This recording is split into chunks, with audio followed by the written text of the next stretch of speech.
Hello everyone, welcome to a special episode of What Do You Call It podcast. I'm your host GB. I'm actually recording live at the Park Plaza Westminster Bridge in London. Today's guest is the leader of Violent by Design. He's a Grand Slam champion, including X Division championships, King of the Mountain, two-time Impact World Champion, and current Impact World Tag Team Champion. I can see the belt across me. Please give up for Eric Young. How you doing today, mate? You all good? Yeah, good, man. Good.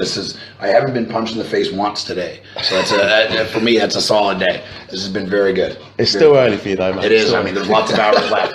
I'll be drinking later, so who knows what's going to happen. If you go to the football, because we're not far from actually West Ham's ground, Olympic Stadium. Don't rub it in. That's right. I'm an Arsenal fan. I see you went to the football yesterday, by the way. Was it Cambridge? How was that? Yeah, I was super fun, man. Definitely if I lived there, I would have season tickets. I would be at every game. They got completely battered. They had nothing to play for. The other team did. So I might not be welcome back. I don't know. I bought a jersey and a hat and gloves. The hat and gloves just because it was cold. But the jersey, I own 2 or 3 West Ham jerseys, and now I own a Cambridge FC one. It's a really cool kit, actually. It's Ryan, Gary Ward's buddy, took me, and we got had really good seats, and he said it might be the coolest kit that they've ever had. So now I own it. Now I'm a Cambridge FC diehard fan. Oh, mate. Have you ever been to Arsenal, by the way? I haven't. I actually toured the grounds with Dan Engler, Rudy Charles. We were on tour here and had like a day off, and we went and toured the grounds, and it's unbelievable. Nice, right? nice. Like, just unbelievable. I just had to ask because I'm an Arsenal fan. Just had to squeeze it in there.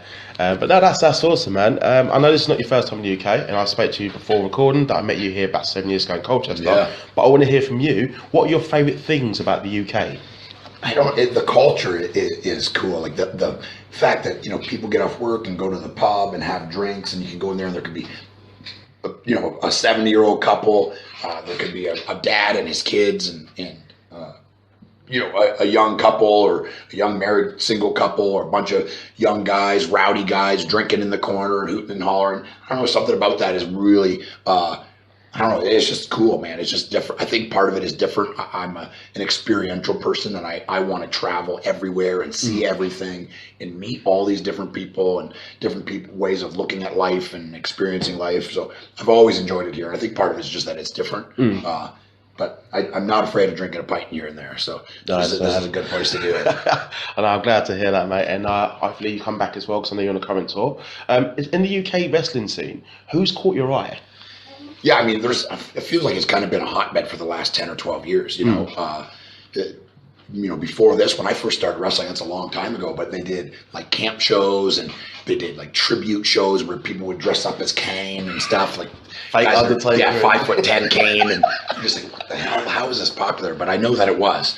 But when I started coming over here, it was kind of like the start of the indie boom here. I was definitely working for Impact and did a couple smaller kind of UK tours. But on this one now, I've been here. I'll be here for over 30 days. Gary Ward from Carnival Wrestling. Wrestle Carnival. Yeah, I say it wrong. I couldn't get it right earlier. Now I'm saying it wrong on purpose. He's not in the room. Yeah. He's standing right there and he's shaking his head. Yeah, very good friend of mine helped me set this up because I'm very disorganized and he is not. And he knows everybody and has a good relationship with everybody. And those are the kind of people that I want to work with, man. So it's been great. No, that's good, man. I'm glad that you're complimentary with the UK. I think you've said already, like second home to you, and you've sort of embraced it. We've embraced you as well. When I saw you, it was really nice. Talking about the TNA Video Game, which was awesome. Yeah. Just a shame it was sort of not finished. If that makes sense. Yeah, it's a really, because they were, Joe and AJ were working very close with them, and they wanted it to be like No Mercy, like NWO versus the World, these kind of iconic wrestling games that everyone kind of grew up playing, that were easy to play. Yeah. You'd have to memorize 1,000 things. And that was the engine that they were trying to build, but they were building it from scratch, and the company was running out of money, and it had nothing to do with them being affiliated with TNA. Just they were kind of on their way out. Yeah, Midway, wasn't it? Yeah, Midway. And they sold the rights to Mortal Kombat, and they had none of really popular games, but that was like their kind of big one, but kind of had been spinning their wheels. And anyways, they ended up going to business. They had to release the game when it was like 3/4 finished. It was still playable. Oh no, mate! The graphics are awesome. I mean, the actual gameplay was good. It's just the content you can tell. It was missing. Missing some things. But no, it's a quality game, and I'm glad I got it signed by you. But to be doing this now as a podcast was sort of a bit of a mark-up moment for Full me. circle kind of thing. The wrestling world lost Scott Hall, and the reason why I want to mention it, just not because I'm a big fan, I am, but you actually got to work with him and wrestle him on pay-per-view alongside Scott Hall, Sean Mortman and Kevin Nash. I just want to know if you can share with the listeners any memories that you have with Scott Hall. Yeah, for me, there's tons of people I'm sure that have not good memories of Scott. You know, he was definitely a very polarizing person. You know, it was one or the other with him, and you know, you got the good version or the bad version, and he had his demons. But for me, because I was close with Kevin and we're still friends and we talk pretty often, I actually had a pretty in-depth conversation about vinyl. He's become a record collector, as am I, and I was telling him kind of like what record deck and stuff I have and what speaker I have. But anyways, I was friends and close with him, and because I was friends with Kevin, I was automatically friends with Scott. Yeah. And very accepting of me. And they wanted to put them together and kind of reform them, because that's what kind of the nostalgia of it, right? That's how they're known, the NWO and you know, in the WWE, the kind of like the match at Madison Square Garden where they all laughed and Triple H and them hugging. That was kind of like the first like really like, oh, they're actually all really friends in real life kind of thing.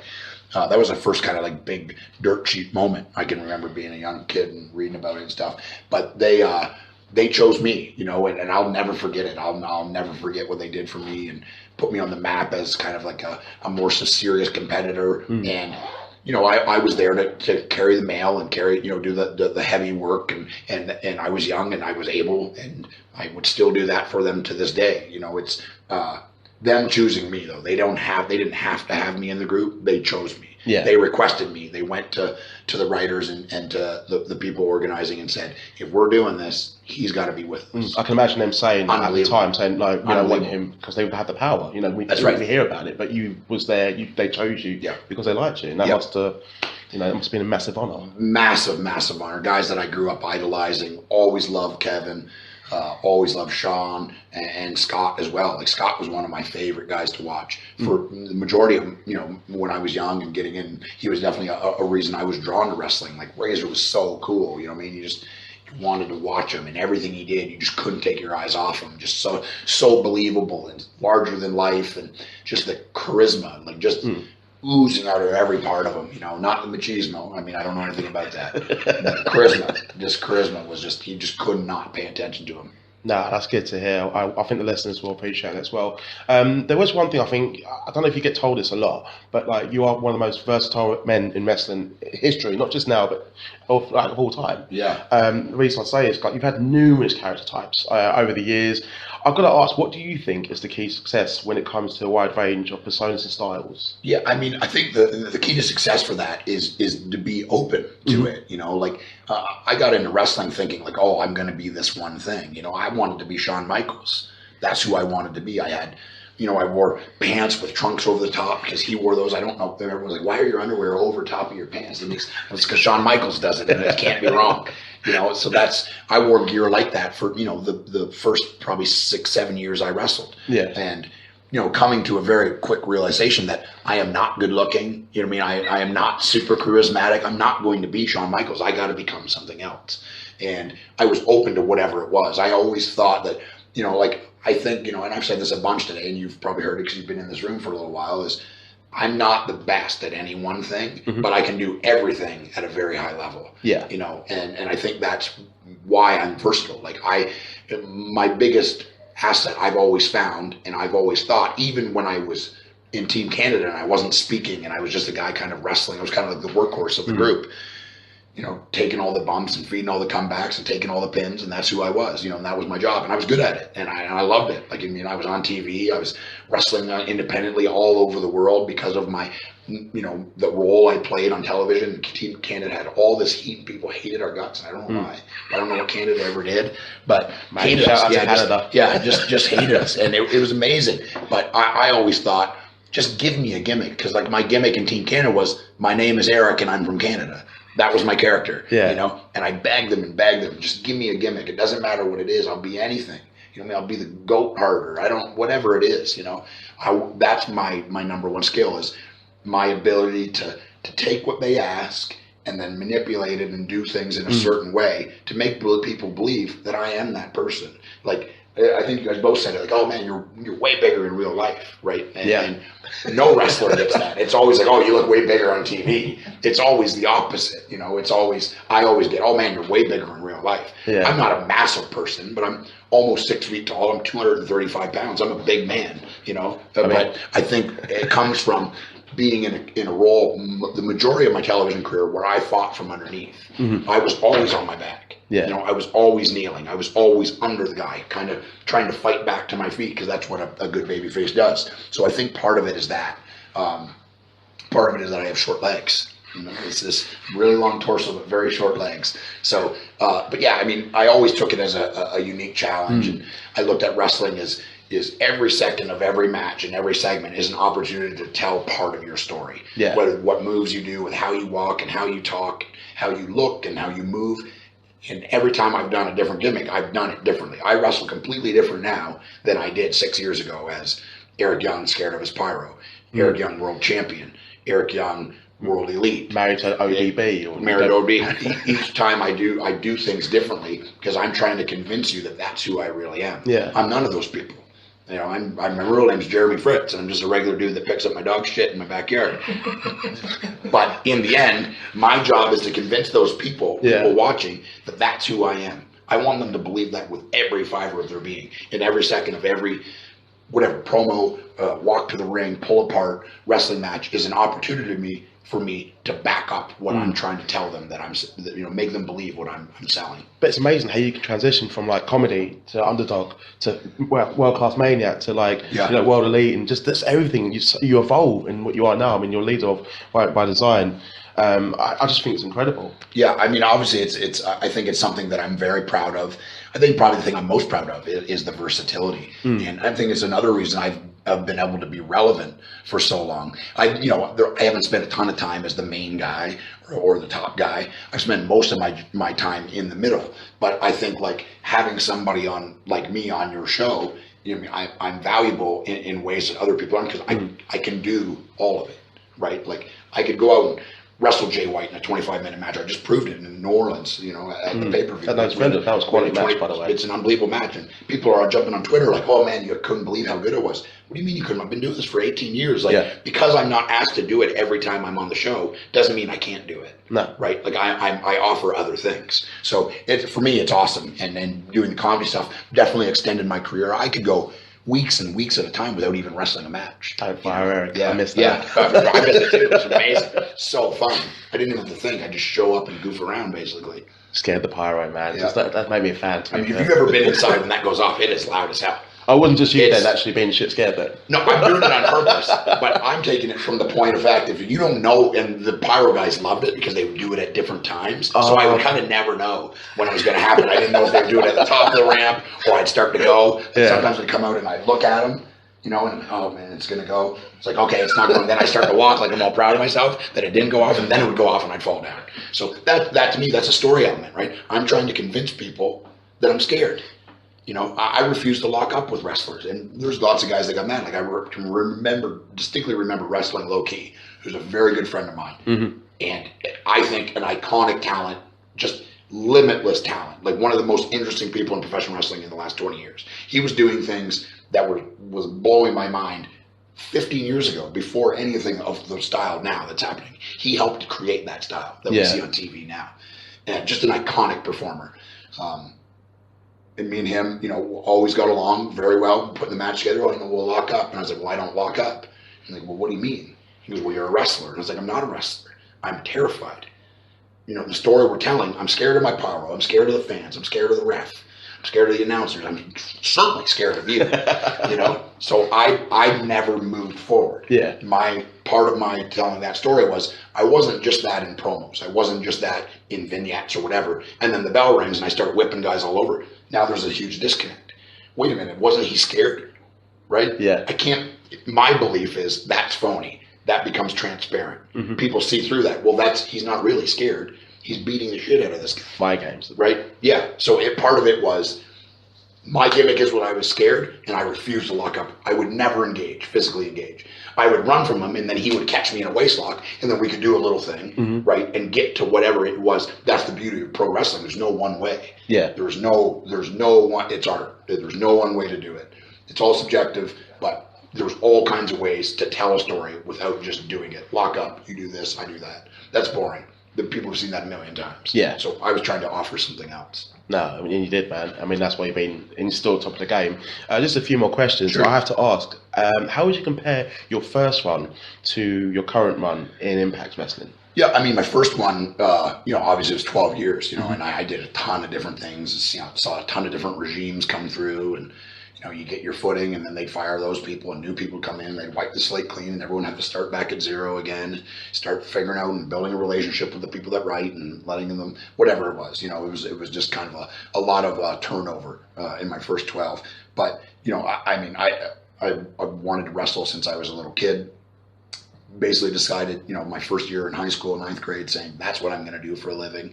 And I'm doing it, as sure as we're sitting here, I'm living my dream. Like, I don't know where you came from, but you came somewhere to talk to me. And that's insane. Yeah. That will never not be insane to me.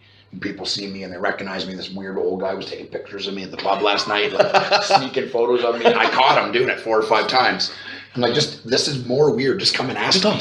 Yeah, just come and ask. Like, maybe not while I'm eating, but. Oh, guy, if you're listening to this, by the way, if you see Eric, just ask. Yeah, just ask. Don't take weird pictures of me when I'm not looking and eating fish and chips. It's weird.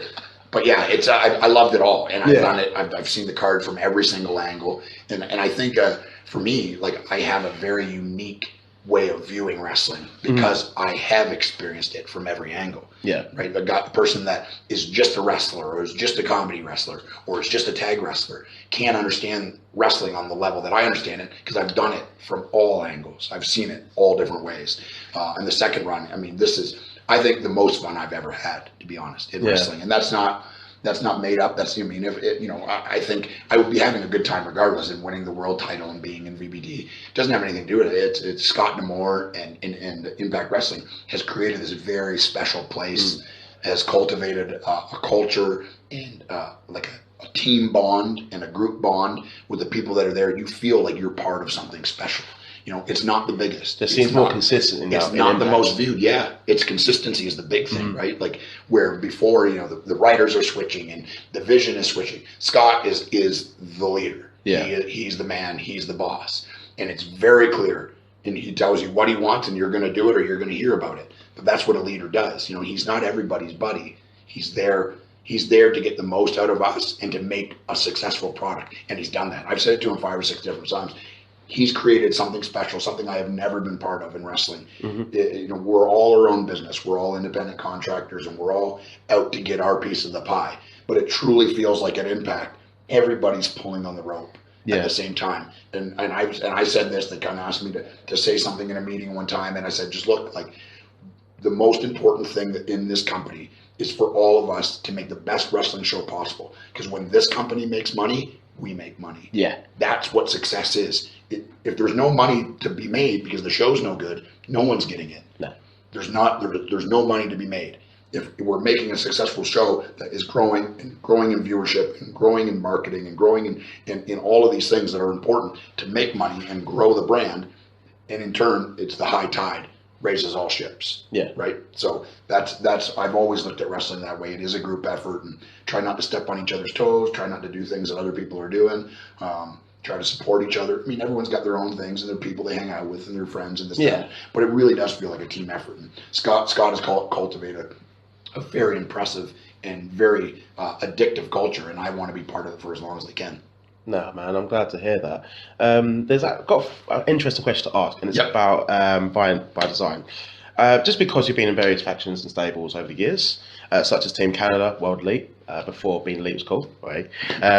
Sanity, and the band. I want to ask, fantasy booking, if you could pick one stable to fight by design, who's going to be the toughest opponent? Who do you think is going to give you that match that pushes you to your limit?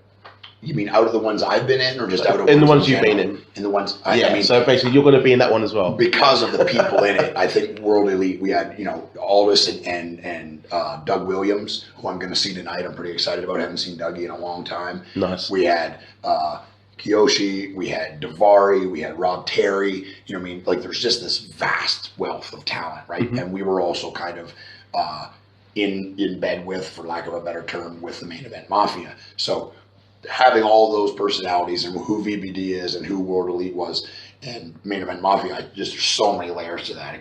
There could be so many cool stories come out of that. That would be one. And obviously, like Team Canada, that's the original.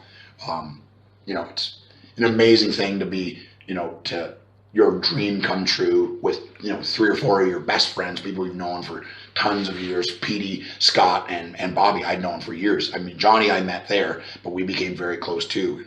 And all of us signing our first contracts and like living out this dream of becoming wrestlers on television, winning titles and traveling and doing these shows with all your best friends. Hard to beat, man. Hard to beat. Well, none of us were making a ton of money, but I wouldn't change any of it for anything. I was actually glad I went to Canada broke up. I mean, you still got to feud with Bobby Roode. And James Storm's shopping for condoms, which is... Yeah. That was hilarious, man. Last question. If you could pick one match from your career on the Impact Plus app to show to someone who's never seen an Eric Young match, what match would you pick? I answered this earlier, and it's one of my proudest. It actually happened here in London. It was me and Bobby Roode, a last man standing match. It was pretty, 18, 20 minutes, pretty good time. It was kind of like I had just turned heel and he was a baby face, and we had kind of never really worked. It was always the other way. He was always the heel and I was always the baby face. So it was the first time where we had like a real serious, it was just TV, but it was, I think it was a main event on one of the shows. And to me, like just the adrenaline of feeling that and for lack of a better word, manipulating the crowd to react when you want, and tons of amazing false finishes. And I lost that match. I mean, I don't even care about winning and losing. I never have. But that's one of my favorite matches ever. If you're going to watch one thing that I've done, especially in Impact, that would be the one. Awesome, man. That's a good match. All roads now lead to the annual Rebellion pay-per-view set for Saturday, April 23rd, live on Fight TV. The main event features world champion Moose putting the gold on the line against Josh Alexander. Violent by Design will also be defending the World Tag Team Championship. What are your predictions for that one? Well, I believe that we'll hold on to those bad boys. That's my hope. But the truth is, it's such a cool opportunity to tell a bunch of different stories at the same time, right? By teams coming in and being eliminated, and then a new team coming in. There's all kinds of ways that you can layer that and set that up where we can make a bunch of different teams during that thing. I mean, whether we win or we lose or whatever it is, that's not what's important. It's this really unique match and unique opportunity to tell a bunch of different stories all at once. It's a lot to organize. But there's so many talented people in that group and in that match that it will be a blast, man. I'm looking forward to it. I can honestly say, I'm excited to go to work. Every time I go, I can't wait to go because it's this kind of new, amazing challenge, new opportunity to do something I haven't done before. And obviously Moose and Josh Alexander, I'll be watching that one very closely. Two unbelievable wrestlers. The match will be awesome. There's no doubt it will be definitely in the running for match of the year. There's no doubt. No pressure, guys. I'm looking forward to it, man. What have you got lined up for the UK tour, by the way? What's left of the UK tour? Yeah, so I'm in, I got APW, I believe it is. I got Exposure Wrestling and back to Ireland. I got Clyde Valley. Shropshire Wrestling in, I don't even know where that one is, actually. To be honest, they're picking me up in Birmingham. My wife was like, how do you not know where you're going? I was like, no, they just tell me to go to Birmingham and then someone will grab me. Well, who is it? What's his name? I don't know. It'll just be some guy wearing a Bullet Club t-shirt. He'll pick me up. 10th is EWE, doing a show for them on April 10th. Then 14th is Clyde Valley Seminar. 15th is Clyde Valley Wrestling in Bells Hill, Glasgow area. And then finish up the tour back in Ireland for OTT in Belfast. On the 17th, they got a big one there. I think Scotty Duhati's on that, and a bunch of the guys there. I think the Kings of the North guys will be there again. I'll be there. Martina. She's class. She's hilarious, man. She's awesome. Very, very talented. There's tons of super talented people here, man. I'm looking forward to it. The tour's a little over half over, and I don't want it to end, but I do have to go home eventually. Well, I will let you enjoy the rest of your day, Eric. Thank you for giving me your time. I know I've had a bit of a fuck up myself, but we got through it in the end. I've been able to record this interview. I hope you do well. Continue to. Hopefully, I get to see you as a fan in the crowd on the upcoming shows. Fans in the UK can watch Impact Wrestling on Impact Plus, or you can watch it the Impact Siders YouTube channel. Everyone else, there's going to be more episodes of What Do You Call It podcast coming up very soon. But for now, hope you all have a good weekend. Take care.